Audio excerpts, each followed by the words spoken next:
하나님의 말씀은 빌립보서 1장 12절에서 14절 말씀입니다.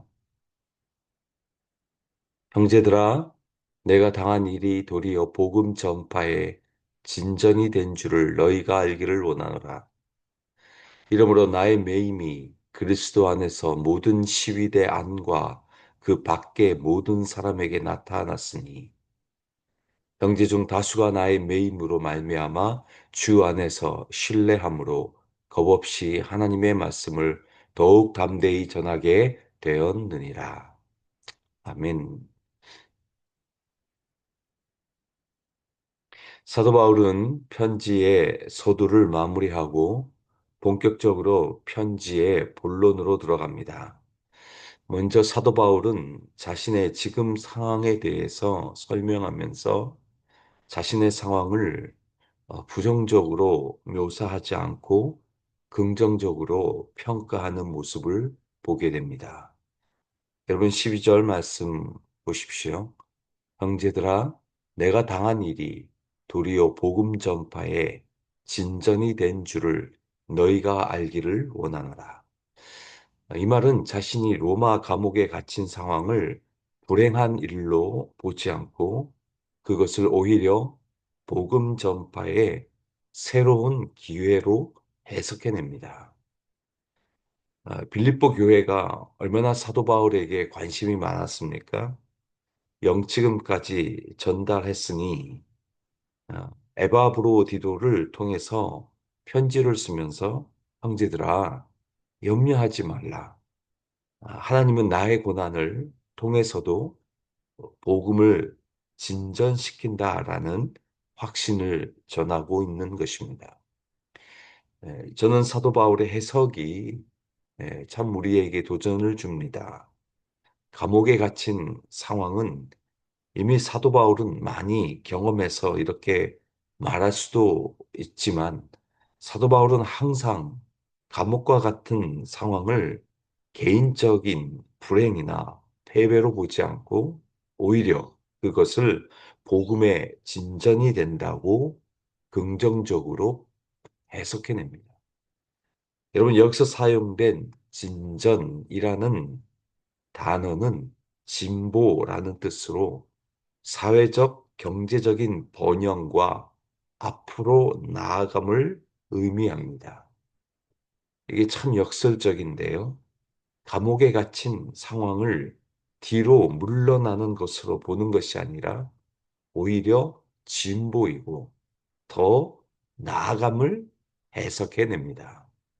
그래서 히브리서 10장 39절에도 우리는 뒤로 물러나 침륜에 빠질 자가 아니요 오직 영혼을 구원함에 이르는 믿음을 가진 자니라고 말하는 것입니다. 우리의 상황도 마찬가지입니다. 감옥 같은 상황에 와도 그것을 우리가 어떻게 해석해내는가가 중요합니다. 때로 고난 가운데 있고 힘든 상황 가운데 있지만 그것이 결국 뒤로 물러나는 것이 아니라 오히려 앞으로 더 나아가기 위한 후퇴임을 아시고 항상 우리의 힘든 상황을 긍정적으로 해석해내는 그 믿음의 모습이 있기를 원합니다.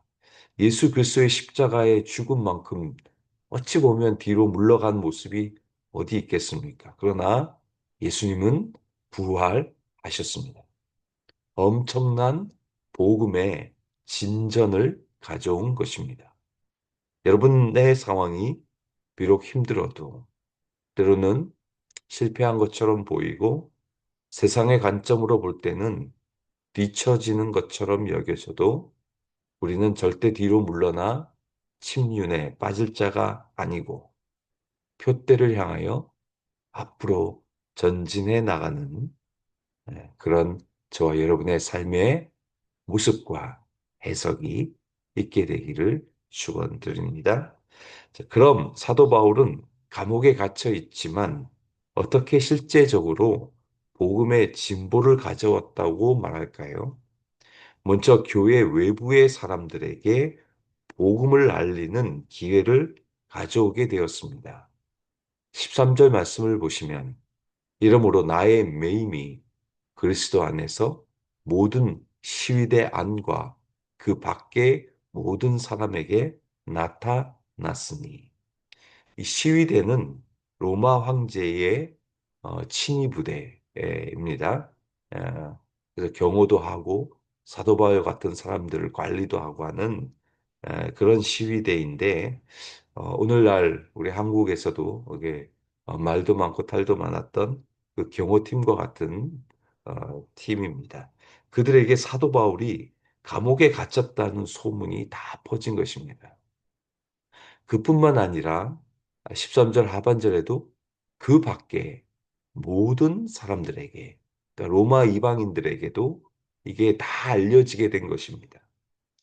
여러분, 이게 무슨 말인가 하면 사도 바울이 예수 때문에 붙잡혔다는 사실이 많은 사람들에게 알려지게 된 것입니다. 정치적 문제로 잡힌 것이 아니고 어떤 사회적 지탄의 대상이 되어서 감옥에 갇힌 것이 아니라 그 시위대와 그 밖의 모든 사람들에게 저 사도 바울이라는 사람이 있는데 예수 때문에 복음을 전하다가 저렇게 잡혔다라고 하는 소문이 다 나게 된 것입니다. 여러분, 이것 자체가 복음의 진보입니다. 뭐 뉴스를 들어서 아시겠지만 최근에도 총격 살인 사건으로 뭐 미국의 어떤 찰리 커크라는 분이 돌아가셨는데 저도 그런 분이 있다는 것을 이번에 알게 되었습니다. 마찬가지입니다. 사도 바울이 잡혔다는 소문이 예수 때문에, 복음 때문에 잡혔다라고 하는 것이 로마 사람들에게 알려지게 된 것입니다. 그래서 많은 사람들이 아마도 그 예수가 누군가 라는 것에 관심을 갖게 된 것으로 봅니다. 실질적으로 빌립보서 4장 22절을 보시면 가이사의 집 사람들 중 몇이 너희에게 문안한다라고 말합니다. 여러분, 가이사가 누굽니까?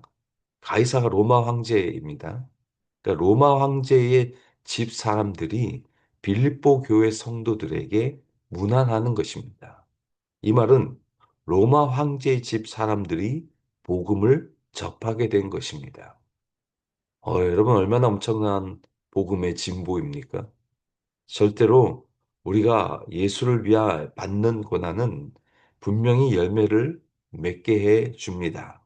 복음 때문에 힘들어도 분명 복음의 놀라운 진보를 가져올 줄로 믿습니다. 한편으로 바울이 로마 감옥에 매임은 로마 교회 성도들에게도 놀라운 복음의 진전을 보여줍니다.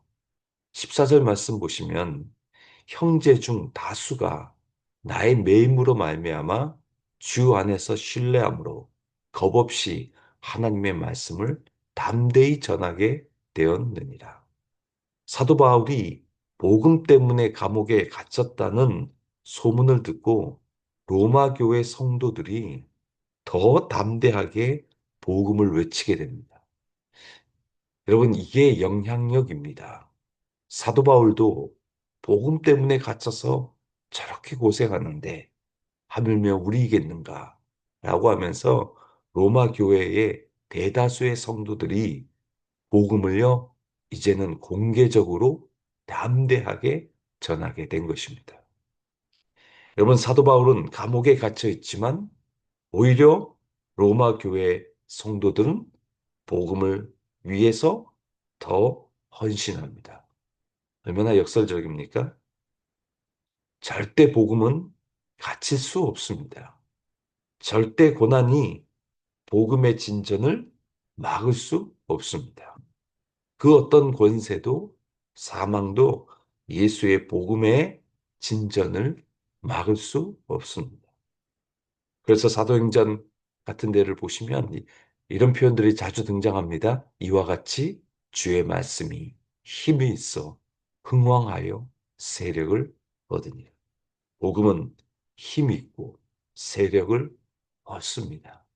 복음은 절대 막을 수 없습니다. 사도 바울을 막아도 로마 교회 성도들이 일어납니다.